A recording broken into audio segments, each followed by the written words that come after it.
Hello everyone, and welcome once again to the Temple Institute Parsha class. My name is Gedalia Meyer, and I'm podcasting from Ma'ale Adumim in Israel. The human mind is a powerful tool. It is so powerful that we are frequently unaware of what it can do, either to ourselves or to others. In an instant, it can span the universe.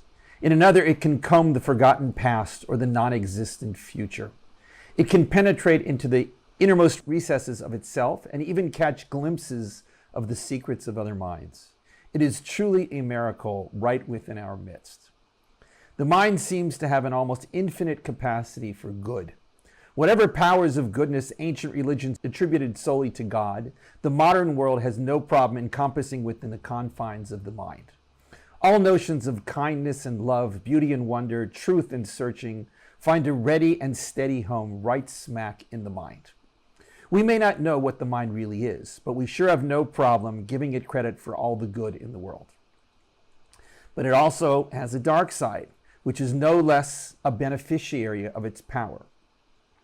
It can drum up hatred and envy at a moment's notice. It can curse the existence of anything that gets in its way, or that it imagines gets in its way. It can take those curses further to the point of action, resulting in serious attempts to ruin the lives of others. It will stop at nothing to get its way, even if that means doing something destructive to itself or to others. It can use its infinite powers of imagination to devise evils that the worst demons of the underworld would not dream of. All in all, the mind seems to be a somewhat neutral power, being equally available for both good and evil. It just does what it is told, frequently as reliable as a computer and occasionally as erratically as a rabid dog.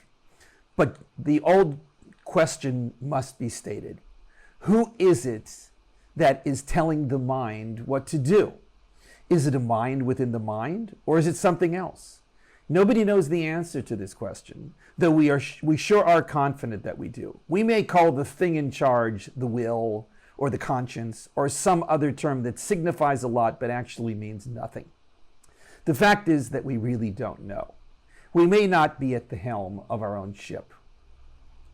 This week's Parsha is called Balak. That word is a name, the name of a king of the ancient biblical nation of Moab. Moab was located just to the east of the Holy Land, and it was right in the path the Israelites were headed as they made their way up the road of what is now Jordan. They were heading north as they traveled, towards some uncertain destination around what is now the Golan Heights. Moab was simply in the middle of this northern journey. It was not necessarily in danger of being attacked by the upstart Israelites, but its king was not sure. This king, Balak, was taking no chances. He was aware that the Israelites were destroying the tribes in their path and saw his own as the next victim. He did the logical thing by biblical standards. He hired a sorcerer to curse them. The man he hired, Bilaam, had something of a track record in sorcery, so he was the obvious choice. We don't know much about Bilaam's background, other than that he was from a land called Petor, which was by a river, presumably the Euphrates. If this is indeed the case, then Balak was going pretty far out of his way to hire this guy, indicating that he was desperate and nothing would stand in his way. He joined with another tribal nation on the edge of the Holy Land, Midian, in securing the services of Bilaam. They sent messengers to Petor who described the desperate situation at hand. They told him that they wanted him to help drive the Israelites away with his power of sorcery. They buttered him up with praises, saying that they knew that whomever he blessed was blessed and whomever he cursed was cursed. Instead of simply accepting the commission, as perhaps would have been customary back then, Bilaam told the messengers that they would have to wait the night so that he could see the response to their plan from none other than God.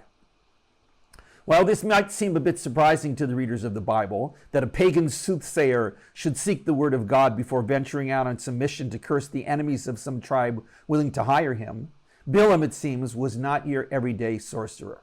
The real reason he had earned such a reputation for success in his field was that he didn't just go around blessing or cursing people or tribes. He worked exclusively through the power of God and could only do what God allowed him to. While the Torah suggests that Bilaam himself probably desired to do the cursing, he recognized that he was helpless if God wasn't backing him. When he somehow consulted God on this, the answer received was that he shouldn't get involved in this wild plan of cursing the Israelites, since, quote, they are blessed. Bilaam told this to the messengers, who then relayed the negative response back to Balak. Balak, however, wasn't ready to take no for an answer. He upped the ante, sending messengers with higher authority and increasing the fee. Bilaam, again surprisingly, responded that he would only do that which God told him, no matter what price he was paid. Again, the same scene transpired that night, with Bilaam consulting God. This time, however, God told him that he could go with them if they were truly summoning him, but that the same restriction would apply. He could only speak that which God told him. The real action starts with the next scene, when Bilaam prepares his donkey to go, unaware that God's anger had already turned against him for getting involved in something that really went against God's will. In a series of bizarre incidents, an angel, visible at first only to the donkey, stands in the path, forcing the donkey to veer to the side of the road. When Bilaam's frustration of the donkey bursts out and he starts hitting it, the donkey somehow communicates to Bilaam that it was only doing what it had to in order to avoid the angel standing in the path. Finally, the angel is made visible to Bilaam, who realizes his error and bows down to the ground. The angel then repeats the words of God almost exactly. He can go with the messengers, but can only speak that which is put into his mouth. When Bilaam finally arrives in the presence of Balak, he tells Balak this exact crucial point. No matter the money or the desire, he is helpless to do anything other than what God tells him. If anything is the common thread in this entire strange parsha, it is this, that the great sorcerer Bilaam has no real power of his own and can only somehow serve as an intermediary for the word of God. The bulk of this parsha is taken up by three separate attempts at cursing the Israelites from three vantage points. Each time there is a specific arrangement of sacrificial offerings, and each time Bilaam seems to go into some sort of trance. The prophetic statements he uttered during these trances have become some of the most famous lines from the Bible. But each time, despite all this hoopla, Bilaam is unable to get the job done. Even though he really seems to want to curse the Israelites, he is never quite able to do it and only succeeds in blessing them. And each time Balak berates him for his failure, but Bilaam always replies what he knew from the beginning, that he could only speak that which God placed in his mouth. When it is over and Balak finally realized that Bilaam cannot deliver the goods, he berates him again. Bilaam, as if to rub things in, repeats the basic message one more time. But this time he decides to throw in a bit of prophetic advice to Balak about the true nature of the Israelites and their relationship to God. His words speak of the ultimate destiny of Israel and of the hopelessness of all who stand in their way. So ends the strange saga of Bilaam, the most famous sorcerer of the Bible. There is an obvious question on all this. Why couldn't Balak simply curse the Israelites himself if that was what he was really after? For that matter, why couldn't Bilaam, who seemed to want to go along with the whole cursing thing, just blurt it out? Was he really incapable of uttering words of a simple curse? What is this business of Bilaam only being able to speak that which God places in his mouth? Didn't he have a mind and a will of his own, which was perfectly capable of blessing or cursing whoever he wanted and needed no permission or power from God or an angel or anything? This question just stands out at us as we read over and over again this response of Bilaam being helpless to do anything other than what God tells him. But the answer to this question is clear once it is asked. Balak wanted a genuine curse and not himself or somebody else merely voicing their desires.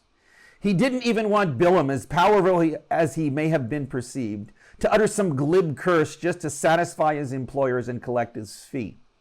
He wanted something that would work. Bilaam's line about only being able to do that which God put into his mouth was essentially reminding both himself and Balak that anything short of this lofty goal was really worthless.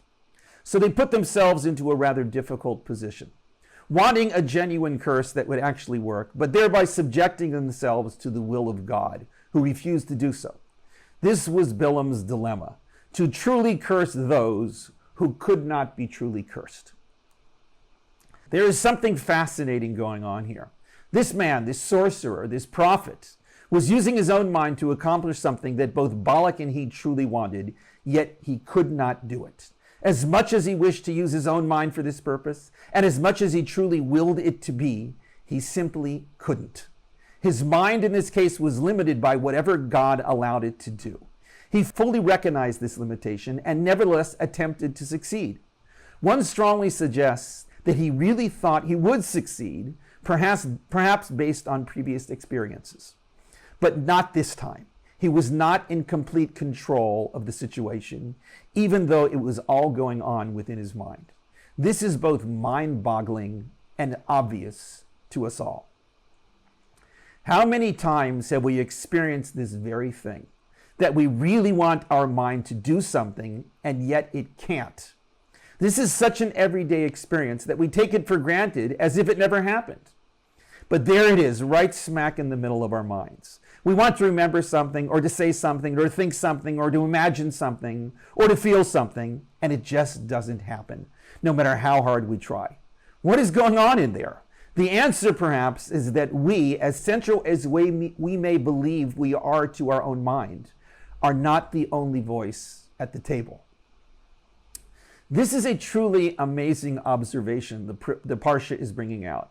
Even though this is quite evident to us, we still need to be told that this is indeed the case. We are not the sole captain of this ship.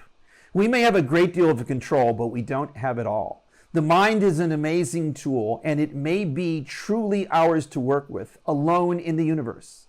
But we have to answer to another authority even there. We have to recognize that we can only think what God allows us to think. Shabbat Shalom.